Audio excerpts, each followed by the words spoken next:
Saudara-saudariku yang terkasih, dimanapun Anda berada, pada video yang ketiga ini, saya akan berbicara mengenai estetika abad pertengahan. Pada video yang pertama, kita sudah belajar terkait apa itu estetika, dan pada video yang kedua, kita belajar mengenai estetika Yunani kuno. Dan pada video yang ketiga ini, kita akan belajar mengenai estetika abad pertengahan.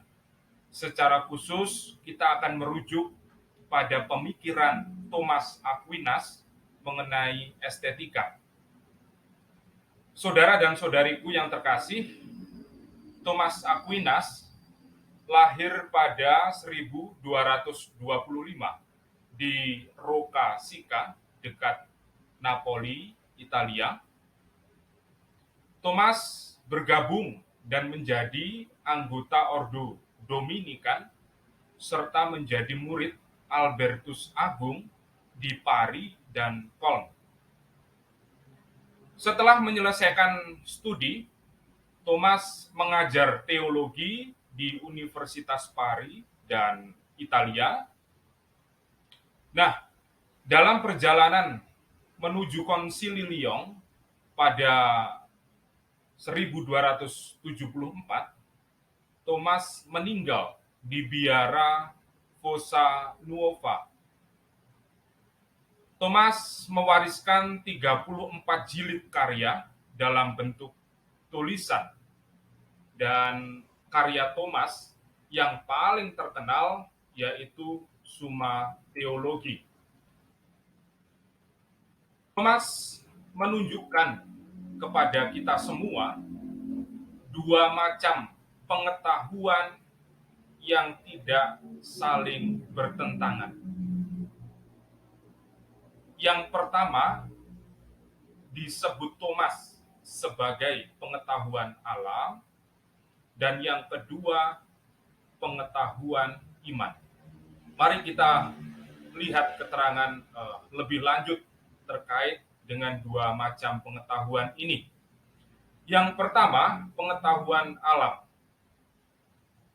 Terkait pengetahuan alam, pengetahuan ini bertolak dari akal budi dan mempunyai sasaran pada sesuatu yang bersifat insani serta umum.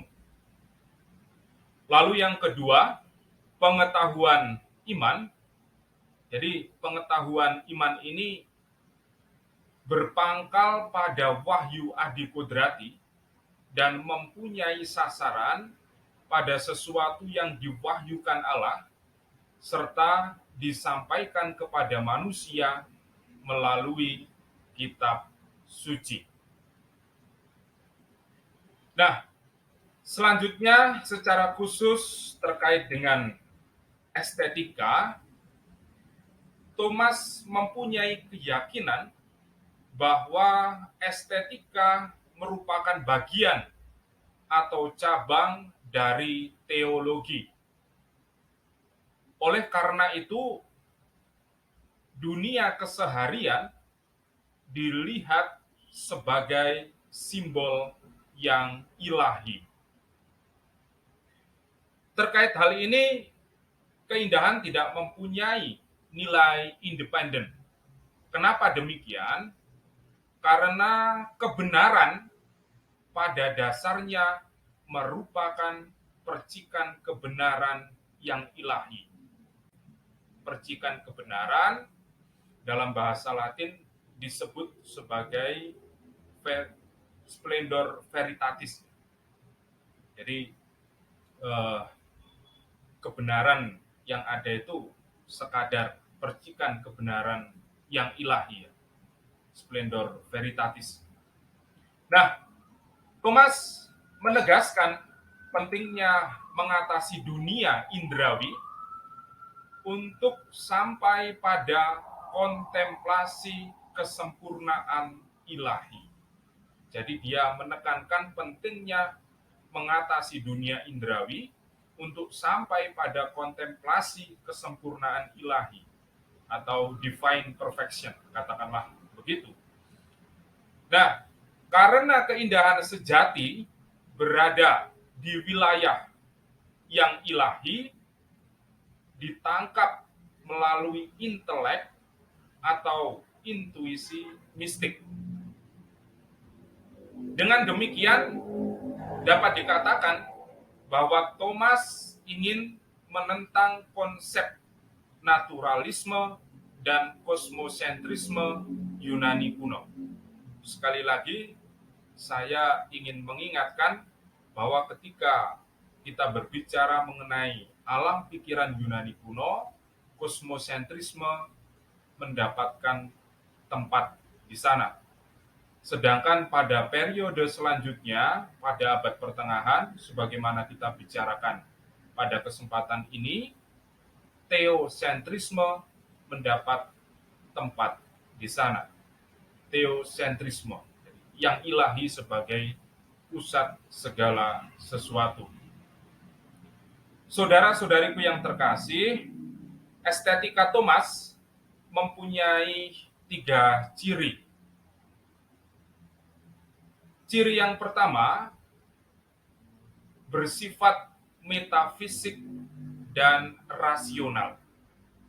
Lalu yang kedua, keindahan merupakan aspek dari yang baik atau the good. Lalu yang ketiga, yang indah menyenangkan indera manusia. Selain itu, Thomas menunjukkan 3 syarat keindahan. Ada 3 syarat keindahan yang dikemukakan Thomas.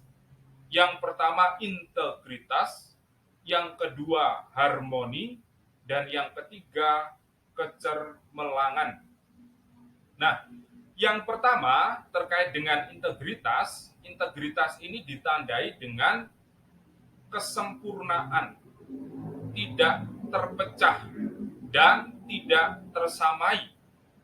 Lalu yang kedua, harmoni, ini terkait dengan keselarasan dan proporsionalitas.